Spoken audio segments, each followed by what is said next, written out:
Bismillahirrahmanirrahim. Assalamualaikum warahmatullahi wabarakatuh.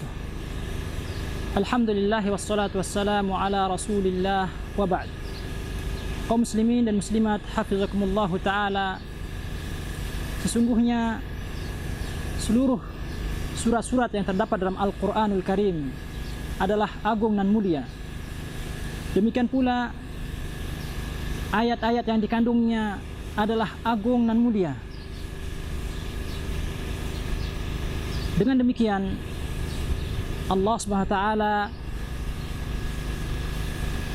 menjadikan sebagian surat dan ayat lebih agung daripada sebagian lainnya. Saudara-saudariku kaum muslimin rahimakumullah, kalau Anda sekalian membuka Al-Quran, maka akan Anda dapatkan 30 juz. Membuka dari surat Al-Fatihah, surat Al-Baqarah, surah Ali Imran sampai surat An-Nas. Ada 114 surat. Surat yang mana yang paling agung di Allah Subhanahu wa taala? Dijelaskan dalam hadis Nabi sallallahu alaihi wasallam, surat yang paling agung adalah surat Al-Fatihah. Sedangkan ayat Al-Quran yang jumlahnya 6.000 ayat atau 6.014 ayat atau 6.204 ayat atas khilaf para ulama.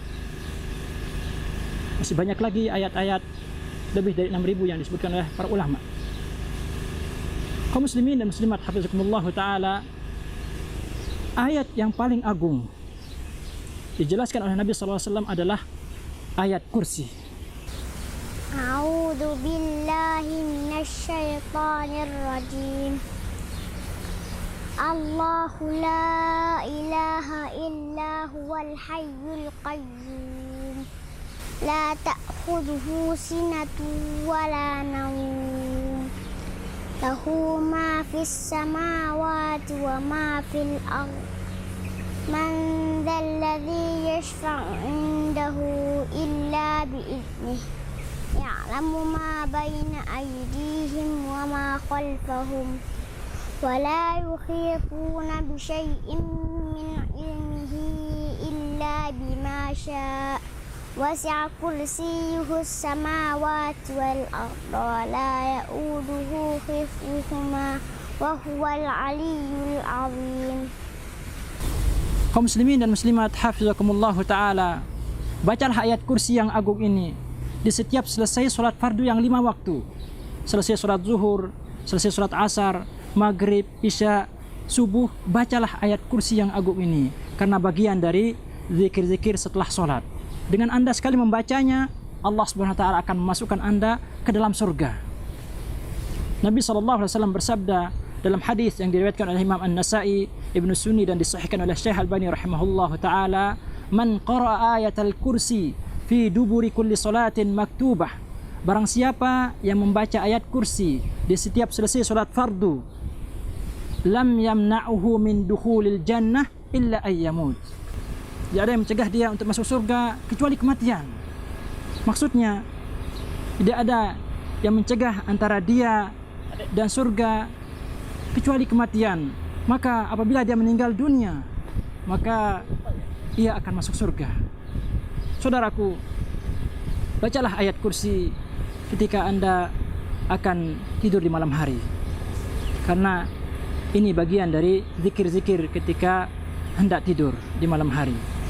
Terdapat penjelasan yang sahih dalam hadis Nabi SAW yang diriwayatkan oleh Imam Bukhari dari Abu Hurairah radhiyallahu anhu, yang menunjukkan bahwa barang siapa yang membacanya, yang membaca ayat kursi di malam hari ketika hendak berbaring di tempat tidurnya, maka ia senantiasa dijaga oleh Allah Subhanahu wa taala, dilindungi oleh Allah Subhanahu wa taala, dan tidak akan didekati oleh syaitan sampai pagi hari.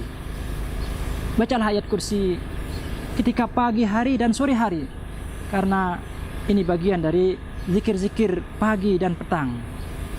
Terdapat penjelasan dalam hadis yang sahih diriwayatkan oleh Al-Hakim dan disahihkan oleh Syekh Al-Albani rahimahullah taala yang menunjukkan bahwa barang siapa yang membaca ayat kursi di pagi hari, maka dia dijaga dari gangguan jin hingga sore hari. Dan barang siapa yang membaca ayat kursi di sore hari, maka dia dijaga dari gangguan jin hingga pagi hari. Saudara-saudariku, kaum muslimin hafizakumullah ta'ala, namun kita saksikan sebagian di antara saudara-saudari kita menggantungkan ayat kursi atau ayat-ayat lainnya. Di mana? Di rumah-rumah mereka, di toko mereka, di masjid-masjid, di ruang tamunya, di mobil. Apa tujuannya?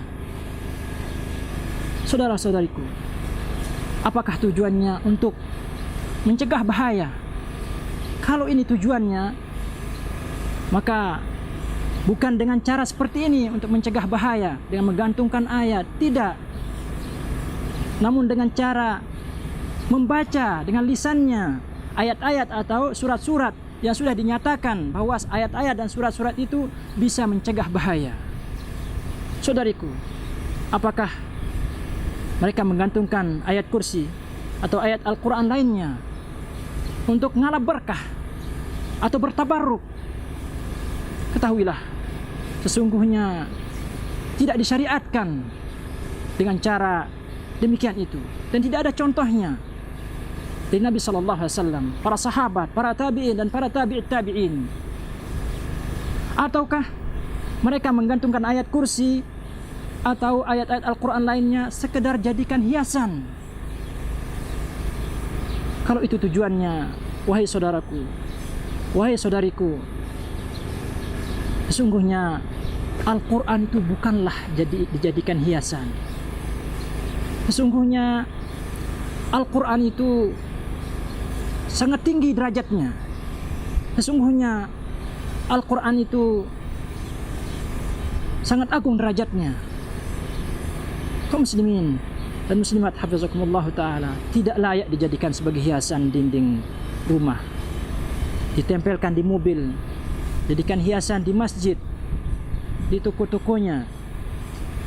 Maka kewajiban kita, wahai saudaraku, wahai saudariku, adalah menghormati Al-Quran, mengagungkan Al-Quran, dan menggunakannya sesuai maksud diturunkannya oleh Allah Subhanahu wa taala.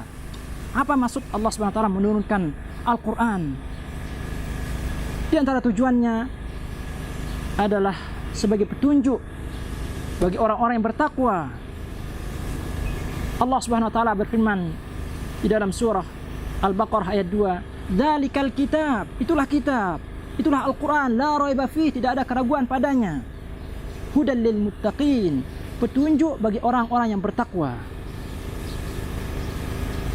Diturunkan Al-Quran sebagai rahmat bagi kaum mukminin. Allah Subhanahu wa taala menurunkan Al-Quran sebagai obat penyakit hati. Allah Subhanahu wa taala menurunkan Al-Quran agar kita tadabburi, fahami maknanya, amalkan isi kandungannya. Kaum muslimin dan muslimat hafizakumullah ta'ala, demikianlah, mudah-mudahan kita termasuk orang-orang yang mengamalkan Al-Quran sesuai maksud diturunkannya. Subhanakallahumma wa bihamdika, asyhadu an la ilaha illa anta, astaghfiruka wa atubu ilaik.